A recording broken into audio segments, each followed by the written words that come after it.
को क्यों भेज रहे हैं? हमें एक नाकारा कौम बना दिया गया और हमें दुश्मनियों में डाला गया। फजूल में गजवा हिंद हमारे ऊपर लादा गया है।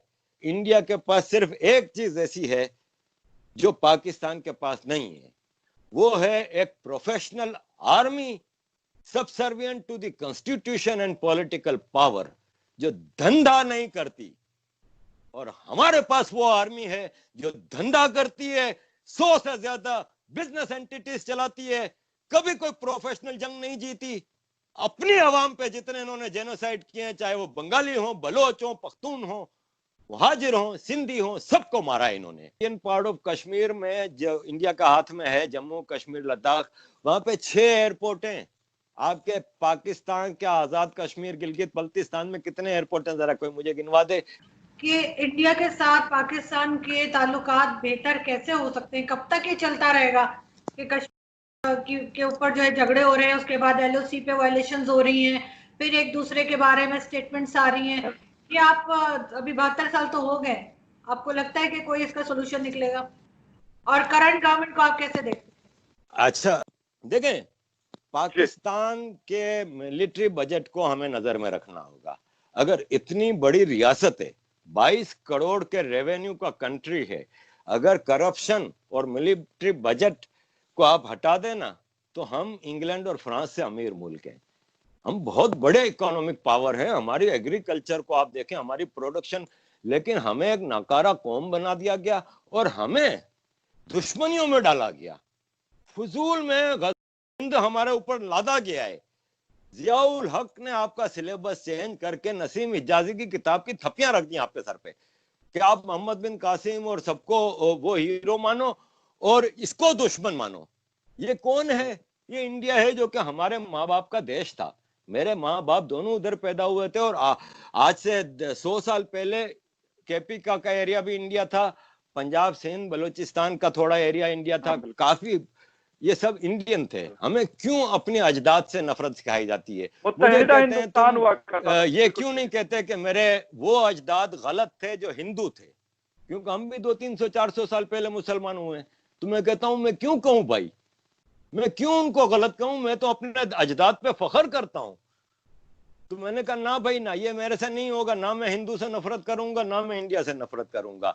तो आप इंडिया से दोस्ती ताल्लुकात उस वक्त अच्छे कर सकते हैं जब आप अपने बच्चों को ये पढ़ाना बंद कर देंगे कि इंडिया आपका दुश्मन है। आप दोस्ती का हाथ बढ़ा के तो देखें। देखें, पाकिस्तान में हमने एक कुलभूषण यादव को पकड़ा है, लेकिन हमने किसी भी केस में, जितने भी पाकिस्तान में वाकयात हुए हैं, किसी एक केस में हमने ताने बाने ऐसे जोड़ के दिए हैं कि इंडिया इसमें इन्वॉल्व है। जैसे कि इंडिया ने ये जो 26/11 को कनेक्ट करके बता दिया, जिसमें आपके पाकिस्तान के आईएसआई के चीफ की किताब मौजूद है, जिसमें वो कह रहे हैं कि कसब वाज पाकिस्तानी जेलम and some of our officers were involve. ये किताब में मौजूद है। तो देखें, कहने का मतलब ये है कि हम ये चीजें करके किसको फायदा पहुंचा रहे हैं। आ जाते हैं बुनियादी इशू पे, जिसको इशू बनाया गया है कश्मीर पे। आप सिंपल सा मैं कहता हूं कि यूएन का रेजोल्यूशन, जिसको दोनों पाकिस्तान और इंडिया ने एक्सेप्ट किया है, उसको इंप्लीमेंट कर दें, खत्म बात। क्या है वो रेजोल्यूशन? एक रोड मैप दिया है। यूएन ने कहा कि it's a disputed territory. Disputed territory है, कौन डिसाइड करेगा कि ये किसके साथ जाएगा? यूएन ने कहा एक प्लेबिसाइट होगा, एक आवाम की राय ली जाएगी। पूरी रियासत जम्मू कश्मीर गिलगित बल्तिस्तान लद्दाख के लोगों से पूछा जाए कि आप किसके साथ जाना चाहते हैं, पाकिस्तान के साथ, इंडिया के साथ। 2 चॉइस दी हैं। ये यूएन का रिजोल्यूशन है। अब रोड मैप है। रोड मैप में कहा गया है कि पाकिस्तान अपनी सारी फोर्सेस पूरी रियासत जम्मू कश्मीर से निकाल दे, पूरी फोर्सेस, और फिर इंडिया अपनी आधी फोर्सेस निकाले, आधी, और बाकी इंडिया की आधी फोर्सेस हैं वो पूरी रियासत जम्मू कश्मीर में प्लेबिसाइट कराएं कि भाई आप किसके साथ जाना चाह रहे हैं। क्या पाकिस्तान करेगा कभी ऐसा? आजाद गिलगित बल्तिस्तान से अपनी फौजों को निकालेगा? कभी कभी भी नहीं निकालेगा। इशू सॉल्व नहीं कर सकते। इशू सॉल्व हो गया तो जनरल बाजवा कौम को कैसे बताएंगे कि हमें इतनी बड़ी आर्मी की जरूरत है और इतना बड़ा दुश्मन बैठा हुआ है? फिर दुश्मनी खत्म, तो हमें क्या इतनी बड़ी आर्मी की जरूरत नहीं, हम एक डेवलपिंग नेशन बन जाएंगे। हमारा सारा बजट हमारे सोशल और प्रोडक्टिव और इंफ्रास्ट्रक्चरल डेवलपमेंट पे लगेगा। लेकिन नहीं, हम इंडिया को दुश्मन बना के रखेंगे ताकि ये मोदी, हिंदुत्व, ये सब हमारे दुश्मन हैं। ये जब तक जिंदा हैं ये, तब तक हमारी आर्मी जिंदा है, वरना we don't need this army. जी अच्छा, एक बात सर ने की, ये मिलिट्री के हवाले से, पाकिस्तान की मिलिट्री तकरीबन 7 लाख फौज है, 1200 अरब रुपए हमारा लास्ट ईयर का बजट था, उसको मतलब उसमें कोई मतलब इंक्रीज नहीं हुआ। पर सर मैं आपको बता रहा हूं, डॉलर की वजह, सर डॉलर की वजह से थोड़ा सा उसमें फ्लक्चुएट हुआ था, बिल्कुल सही। लेकिन इस वक्त दुनिया का तीसरा बड़ा बजट हिंदुस्तान के पास है, that is 71 billion US dollar का। तो मुझे ये बताएं कि हिंदुस्तान क्या ये जो 71 या 72 अरब डॉलर, बहुत बड़ी ह्यूज अमाउंट है। पाकिस्तान का टोटल पिछले साल का जो बजट था वो 6000 अरब रुपए का था, उनका सिर्फ मिलिट्री बजट जो है 7200 अरब रुपए से ज्यादा है। यानी पाकिस्तान टोटल का बजट और उनका सिर्फ मिलिट्री बजट, फिर भी उनका मिलिट्री बजट ज्यादा है। ठीक है, तो ये एक चीज तो ये यहाँ पे कंफर्म हो जाती है कि फिर वो किसके लिए करते हैं, क्योंकि किसी और को तो मतलब उनके साथ उनका आना जाना होता नहीं है। मैं और ये एक और बात है, लेकिन अगर बजट को कंपेयर किया जाए, मैं मानता हूं कि उनका बड़ा मुल्क है, लेकिन उसके बावजूद भी उनका बजट हमसे बहुत ज्यादा है। जी सर, आरिफ साहब जी, सबसे पहले तो आते हैं कि इंडियन मिलिट्री बजट बिल्कुल ज्यादा है, बिल्कुल। लेकिन हमें अपने बजट को इंडियन मिलिट्री बजट से कंपेयर करने की उस वक्त जरूरत पड़ेगी ना जब हम सोचेंगे कि इंडिया हमारा दुश्मन है। वरना हमने अपना बजट चाइना से क्यों कंपेयर नहीं कर रहे कि चाइना का इतना बड़ा बजट है, पड़ोस में बैठा हुआ है इसलिए। देखिए, मसला ये है कि इंडिया का बजट चाइना के लिए है। चाइना का इंडिया से एक बहुत बड़ा मसला चल रहा है, एक बहुत बड़ी लॉन्ग बॉर्डर है जो इनकी ऊपर जो स्टेट्स है नॉर्थ ईस्टर्न, वहां पे इस वक्त भी स्टैंड ऑफ है। और लद्दाख के करीब तो इंडिया आर्मी और चाइना की आर्मी आमने सामने खड़ी है। चाइना ने कल रात 100 टेंट लगाए हैं उधर बॉर्डर के ऊपर और बड़ी मिलिट्री जमा हो रही है। तो इंडिया का चाइना के साथ कई इश्यूज पे मसला चल रहा है। नेपाल के माउंट एवरेस्ट का इशू है, कई चीजें हैं। तो हमें ये नहीं देखना है कि इंडिया वो सारी मिलिट्री प्रिपरेशन पाकिस्तान के लिए कर रहा है। नंबर 1, जिस दिन हम ये अपने दिल में रख लेंगे ना कि इंडियन हमारा दोस्त है और इंडियन ये दिल में रख लेगा कि पाकिस्तान इनका दोस्त है, तो फिर हमें इससे मसला नहीं कि इंडिया इतनी बड़ी आर्मी रखता है तो वो हमें डर नहीं होना चाहिए कि हमारे लिए रख रहा है। जैसे बांग्लादेश को डर नहीं है कि इंडिया ने इतनी बड़ी आर्मी क्यों रखी है। भाई, बांग्लादेश भी तो शुरू हो जाए ना कि हम भी अपना मिलिट्री बजट को इतना बड़ा ले जाते हैं और वो करेंगे। इंडिया कर रहा है, गलत कर रहा है, सही कर रहा है, मैं इंडियन डिफेंड नहीं करूंगा, वो उनका मसला है। लेकिन मैं जहां तक मेरी डिस्कशन होती थी इंडियन आर्मी से के लिए भी मैंने 1-2 जगह डिस्कशन हो रही थी तो ये बात की कि भाई क्यों इतना बड़ा बजट रखा है, आप आम जनता पे पैसा क्यों नहीं लगाते। तो उनके पास ये रीजन है कि हमारे पास चाइना इतना बड़ा दुश्मन है। दूसरी बात ये है कि आर्टिकल 370 जब एब्रोगेशन हुआ था तो मैंने इसको सपोर्ट किया था। अब आप कहेंगे कि मैं कैसे सपोर्ट करता हूं, तो मैं ऐसे सपोर्ट करता हूं कि यूएन का रेजोल्यूशन है, वो इंडिया इतने अरसे से कह रहा है कि इंप्लीमेंट करें, नहीं कर रहा ना भाई। 70 साल गुजर गए तो अब इंडिया ने कहा कि उस कश्मीर में हमें डेवलपमेंट भी करनी है। उन्होंने एब्रोगेशन कर लिया। अब वहां पे अंबानी साहब भी इन्वेस्टमेंट कर रहे हैं, बड़े बड़े नेटवर्क आ रहे हैं इन्वेस्टमेंट के लिए। इसका ये कहीं मतलब नहीं होता कि डेमोग्राफी चेंज होगी। अगर अंबानी साहब वहां पे रिजॉर्ट्स का वो पूरा लगाएंगे तो एम्प्लॉय सारे लोकल होंगे, तो इससे डेमोग्राफी चेंज नहीं होती। हाँ, इकोनॉमी बेहतर होती है। फिर आपको ये देखना होगा कि इंडियन पार्ट ऑफ कश्मीर में जो इंडिया का हाथ में है, जम्मू कश्मीर लद्दाख, वहां पे 6 एयरपोर्ट हैं। आपके पाकिस्तान के आजाद कश्मीर गिलगित बल्तिस्तान में कितने एयरपोर्ट हैं, जरा कोई मुझे गिनवा दे। कितनी यूनिवर्सिटियां हैं आजाद कश्मीर में आपके? वहां पे यूनिवर्सिटियां हैं, एक नहीं कई हैं, मेडिकल कॉलेजेस हैं, वहां पे हाईवेज हैं। दुनिया का हाईएस्ट एल्टीट्यूड वाला हाईवे अभी लद्दाख में बना है। आपने गिलगित बल्तिस्तान में आधा साल तो सड़क बंद रहती है क्योंकि वो लैंडस्लाइडिंग होती है और ग्लेशियर टूटते हैं और ये होता है वो होता है। आपके यहाँ तो कोई इंफ्रास्ट्रक्चर नहीं है। मैं इस्लामाबाद से मुजफ्फराबाद गया हूँ बाय रोड, मुझे पता है कैसा रोड है।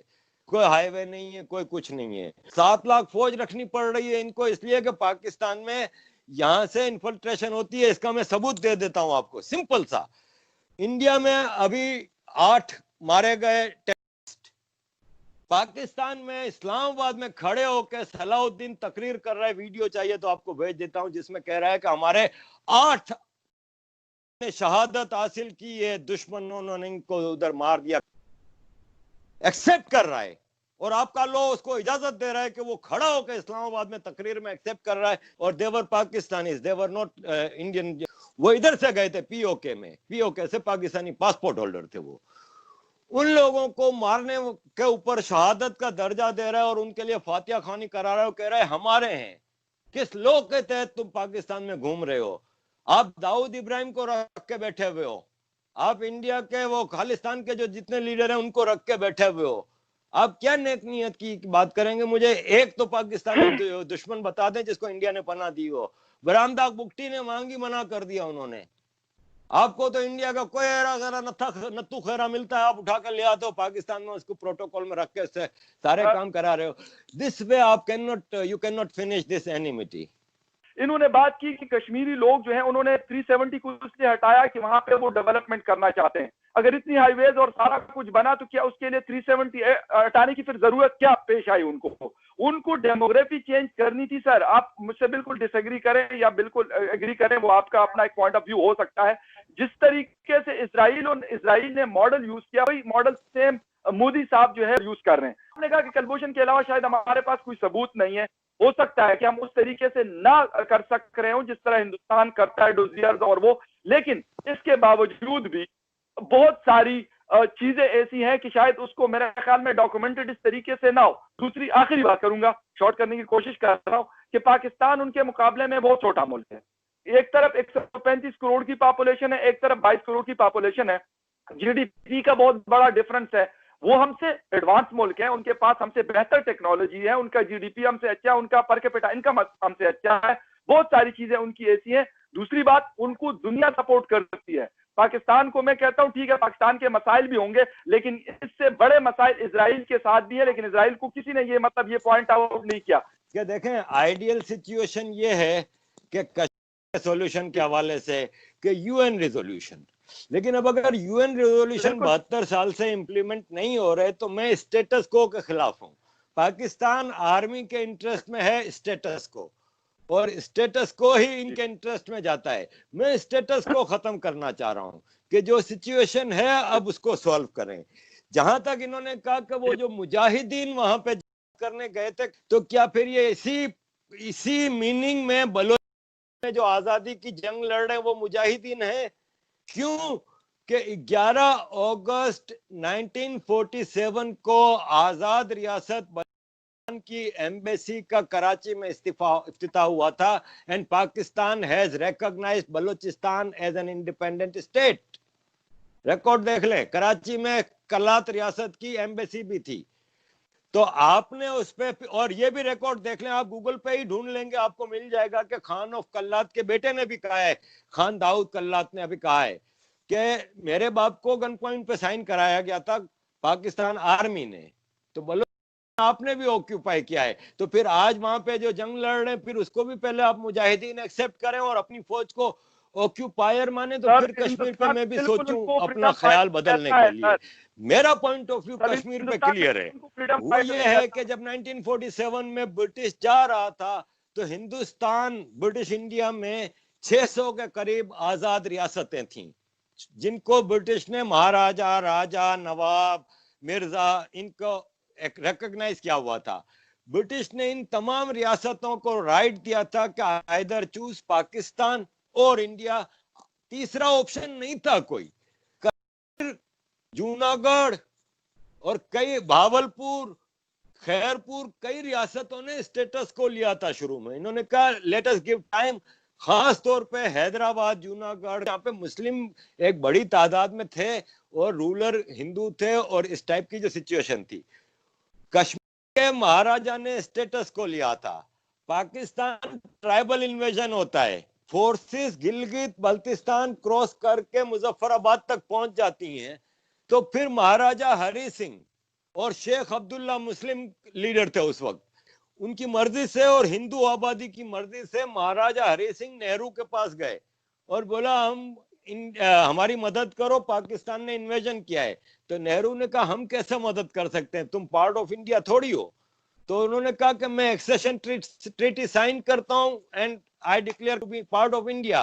रिकॉर्ड पे चीजें हैं, मैं नहीं कह रहा ये सब चीजें। हो गया ना, ये लीगल स्टैंडिंग है कि लीगल कस्टोडियन महाराजा हरि सिंह था। अपनी मुस्लिम हिंदू पॉपुलेशन और बुद्धिस्ट जो कि लद्दाख गिलगित बल्तिस्तान में बड़ी तादाद में, उनकी मर्जी से एक्सेशन टू इंडिया किया। नेहरू की गलती यह हो गई कि नेहरू ने कहा क्योंकि हिंदुस्तानियों ने कभी इन्वेजन नहीं किया, हिंदुस्तानी। आवाज आ रही है? आ रही है सर। जी सर, आवाज आ रही है। जी जी। तो हिंदुस्तानियों ने कभी इन्वेजन नहीं किया, तो नेहरू ने कहा कि आजादी मिलते ही मैं जंग नहीं करना चाह रहा। नेहरू चले गए यूनाइटेड नेशंस और बोला कि ये जंग पाकिस्तान ने हमारी टेरिटरी पे हमला किया है। आप यूएन के डॉक्यूमेंट्स स्टडी करें, वर्डिंग इंडिया गया है, पाकिस्तान नहीं गया है यूएन में। इंडिया ने कहा कि हमारी टेरिटरी पे दुश्मन ने हमला कर दिया है। यूएन आई और एलओसी बनी कि जो जहां है वहां पे लाइन ऑफ कंट्रोल बना के रोक दिया। वो बोला अब डिसाइड करेंगे, और जो मैंने बताया आपको फिर वो रिजोल्यूशन की डिटेल। तो कहने का मतलब यह है कि कश्मीर में हम अपना क्लेम किस हिसाब में डालते हैं, ठीक है ना। इसको सीधा सीधा यूएन रिजोल्यूशन के तहत सॉल्व करने की तरफ जाएं। पाकिस्तान अगर मुजाहिदीन भेज के आजाद कराना चाहता है तो ये फिर पाकिस्तान की भूल है कि हमारे पास खाने को पैसे नहीं है और हम इतने बड़े इंडिया से अपने बच्चों को मरवाने के लिए भेज देते हैं, तो ये ज्यादती है। जिस फौजियों को हम खिला पिला के हट्टा किट्टा कर रहे हैं ना, उनको जाके लड़ना चाहिए। जाए फिर जंग करें ना भाई, क्यों 72 साल से हमारा पेट काट के हम आपको पाल रहे हैं, तो आप इन मुजाहिदीन को क्यों भेज रहे हैं। और आखिरी बात मैं यहाँ पे कहूंगा कि जो चाइना के हवाले से, इंडिया और चाइना की दुश्मनी के हवाले से फखर भाई ने कही और कंपैरिजन किया पाकिस्तान और इंडिया का, तो मैं उसमें सिर्फ एक ही चीज कहूंगा कि इंडिया के पास सिर्फ एक चीज ऐसी है जो पाकिस्तान के पास नहीं है, वो है एक professional army subservient to the constitution and political power, जो धंधा नहीं करती। और हमारे पास वो आर्मी है जो धंधा करती है, 100 से ज्यादा बिजनेस एंटिटीज चलाती है, कभी कोई प्रोफेशनल जंग नहीं जीती, और अपनी आवाम पे जितने इन्होंने जेनोसाइड किए हैं, चाहे वो बंगाली हो, बलोच हो, पख्तून हो, हाजिर हो, सिंधी हो, सबको मारा है इन्होंने और कुश्तों को पुश्ते लगाए हैं इन्होंने। ये फर्क है इंडिया और पाकिस्तान की आर्मी का। तो आरजू जी, मैं आपको मतलब सबसे दुआएं दूंगा कि अल्लाह आपको सलामत रखे और कायम रखे। बस आप कायम रहेंगी, आप जैसे फखर भाई जैसे लोग मुल्क में रह के जो काम कर रहे हैं, बहादुरी का काम कर रहे हैं। सच बोलना सबसे बहादुरी का काम है। बहुत शुक्रिया फॉर इनवाइटिंग मी। बहुत शुक्रिया sir, thank you so much. Thank you.